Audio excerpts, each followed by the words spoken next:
What got the ball rolling for you, Stuart, on this project? Well, my parents got divorced when I was 12. How did you get the spark for this idea? How did this come about? Horrible childhood. There's just like that pressure that if you suck, it will suck. That kind of dawns on you halfway through shooting.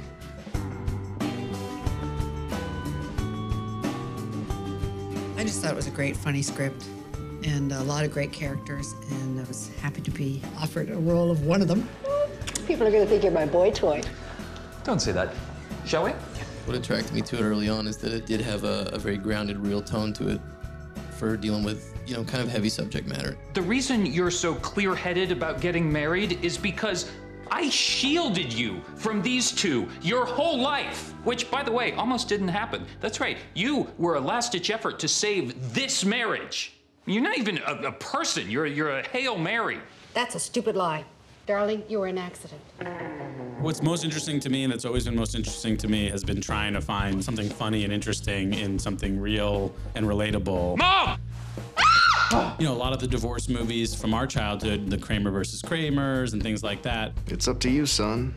Who do you want to live with? had taken the topic very dramatically. So we thought, well, what if we tried something that was comedic? I hadn't seen a divorce comedy before, so I thought it was kind of a new, fresh idea. You said it was a one-time thing. It was. Really? Yeah. Forget it. He knows. He's been spying on us. At the zoo? The zoo?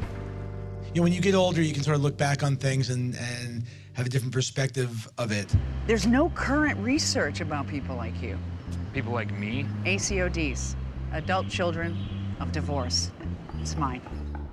The plan was just like, we like Adam for this. Let's try to build the best, most interesting cast around Adam. And oh, by the way, all these amazing people who had worked with him before wanted to work with him again, which I think speaks very well to him. Oh, boy. I can't say it was that different from other stuff I've played, just because I always try to, in comedy, I think you have to treat it seriously for it to be funny. Or maybe not serious, serious isn't the right word, but grounded, like you said. I like comedy that has some real pain beneath it, some real tragedy. And there is, I mean, the reality of this story is quite sad. Mom and Dad are together. What? That's right. I may have accidentally gotten them back together. So there you go. Shit. Yeah. We shot this movie in 24 days, and when you're on that kind of schedule, you have to get the script first. But we would always do a take. Tell them what you do on Parks and Rec. It's interesting.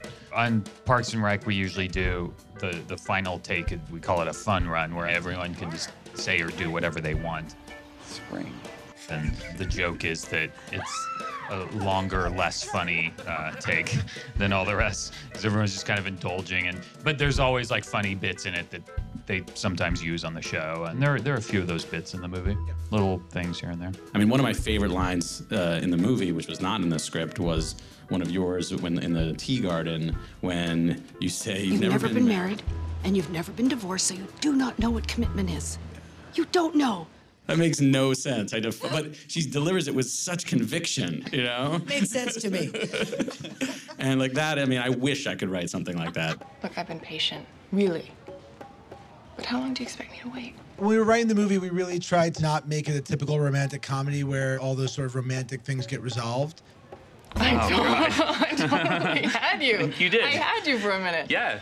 Jesus. The trajectory of the character was different because he kind of starts out all together like he's completely in control with a perfect job and girlfriend and all of that. And then slowly, as things unravel, he kind of reverts back to being a kid. And usually in movies, you know, it's the opposite. We tried in various points to kind of consciously reverse like things that were familiar to people who had seen these kinds of movies, which is why we kind of left the ending ambiguous rather than a kind of more traditional, like you see the protagonist getting married and you feel kind of good about that. It's more important that those three characters were a united front by the end of the movie, and that any of them had evolved through the course of the movie so that they could be getting married. You boys ready? This is really happening. You better believe it. All right. Let's do this thing.